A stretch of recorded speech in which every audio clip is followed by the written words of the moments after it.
Okay, first of all, let me say that I think, as everyone knows right now, that there was an eruption in St. Vincent and the Grenadines. As of yesterday, 4:30, the government declared the evacuation order. And what we did then was to move immediately into gear with plans that had been laid since as far back as December 2020, when he moved from green to orange alert around the La Soufrière volcano. We had a meeting on the 31st of December last year with the OECS heads of government, specifically a special meeting to look at the situation in St. Vincent and the Grenadines and to make contingency plans. These plans involve commitments made by all of the OECS member states to assist in the event that persons had to be evacuated off island in a worst case scenario, what locations they were going to be moved to, and the numbers of persons that each country could possibly accommodate. So now that we have reached this stage where the evacuation is in full flight, the information we have as of yesterday, speaking with Minister Camilo Gonzalez, is our point of contact with the government. Let me say that all of the heads of government of the OECS have been in full solidarity with St. Vincent, and a lot of what is happening here are plans that had been laid before. Secondly, let's be clear that the role of the OECS Commission in that is more at the level of maintaining the political solidarity among the heads and ensuring that each member state provides what it is supposed to provide to the overall effort. But the logistics and the management of the crisis is being done by the relevant regional organizations. So SEDIMA is in the driver's seat with this, alongside the National Emergency Organization of St. Vincent and the Grenadines. Our role is really a supportive and facilitating role. So the information was that with the evacuation now on red alert, 20,000 persons have to be evacuated from the danger zones. Of that 20,000 persons who are to be evacuated or who are in the process of being evacuated, 8,000, it is estimated, will be staying with family and friends in St. Vincent. Another 12,000, therefore, will have to be evacuated to shelters. Now, in the Vincentians requiring shelter, disaster shelters, the local capacity that is in St. Vincent and the Grenadines can only accommodate 5,000 of those persons. So that means that 7,000 people now have to be relocated outside of St. Vincent and the Grenadines to other countries in the OECS and the Caribbean. So we've had commitments, as I said earlier, from the member states. So just to give you some, and we're in the process of actually finalizing those numbers because it's a work in progress. But Grenada had already committed 1,800 spaces, largely through St. George's University. St. Lucia is providing the Wyndham Morgan, what used to be the Wyndham Morgan Hotel, that we estimate could hold at least 750 persons. It could be more depending on the size of the families, because it won't be one room per person. We also have Antigua and Barbuda offering 500. Now we're seeking clarification whether these are 500 rooms or for accommodation for 500 people. So that is the point that needs to be clarified right now with respect to that. But essentially, based on Barbados has also offered accommodation in Barbados. So we have left about approximately 3,950 people who will need to be accommodated outside of St. Vincent and the Grenadines. And we are now in the process of receiving from the different heads what numbers they can undertake. So that's one aspect of it. So at that political level, we get in the clearances and the commitments put in place, right? And that's where we come in as well, because one of the efforts we've been making, especially over the last week, have been to mobilize the resources needed to provide support, not just to St. Vincent and the Grenadines, but also to the host governments that will be taking in the evacuated sisters and brothers from St. Vincent. So, for example, we have an agreement with Disaster Relief International. We've had an MOU with them for years. Every year before the hurricane season, they actually send a couple containers of hurricane packs to each of the OECS member states in preparation for the season.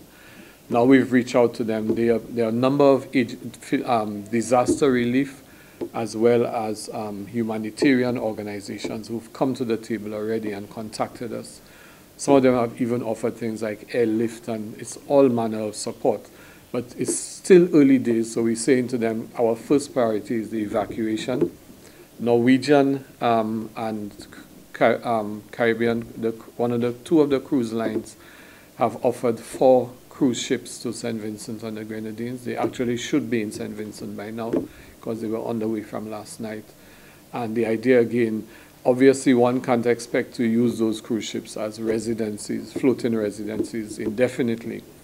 So I think the government of St. Vincent has decided that they use that principally to ferry people to the other locations. Of course, again, all of that is part of the coordination that they are saying that we will now be, the government will ensure that persons who are being sent to the other islands, A, have been tested for COVID, B, would have at least received their first dose of the injection, or the second, or have completed the inoculation. So in that way, there's no risk being posed, right, to the countries that will be hosting them.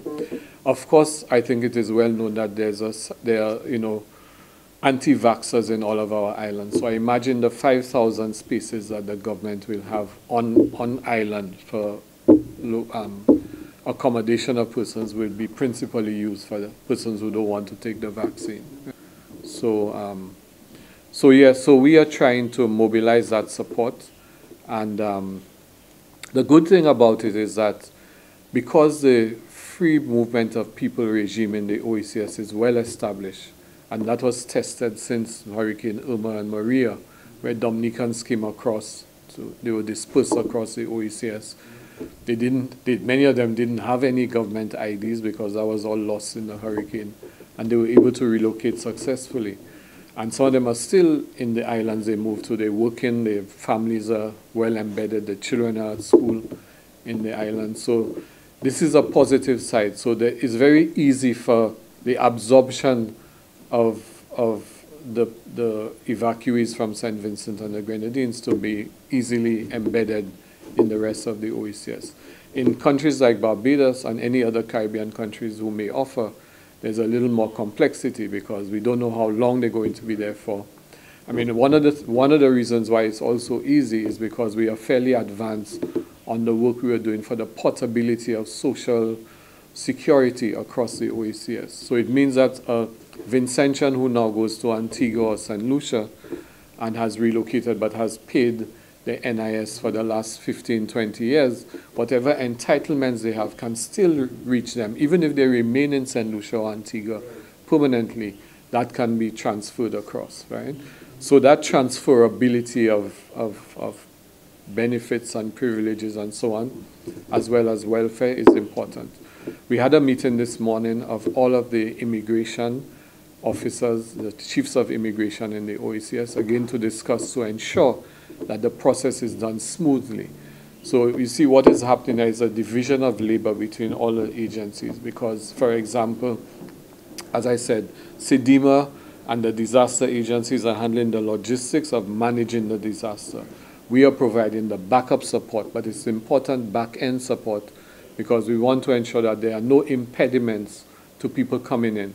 Now, COVID has complicated the whole process because now it's not just a matter of evacuating people, they have to be evacuated with COVID protocols in mind. Traditionally, we always offer prayers and good wishes, which is very important in this time, but we need more than just prayers and good wishes. Every expression of prayers and good wishes must be commensurated by a helping hand. And so I'm asking that, ordinary citizens, if you are ready to open your doors to accommodate a friend from St. Vincent, a child from St. Vincent, do that. To also, let's ensure that some of these situations go beyond politics, they go beyond any differences that we may have. So today for them, tomorrow for us, right? We need to bear that in mind. And this is an opportunity for us to show our goodwill to our brothers and sisters in St. Vincent and the Grenadines. I'm told that Prime Minister Gonzalez broke down today when he was expressing his appreciation to the governments and peoples of the OECS, because one thing I can tell you, Teddy, from sitting in this job for the last, more than about 5 years now, while there may be differences among the heads of government in the OECS, when the rubber hits the road, the solidarity is unbreakable. And we're seeing this happening today.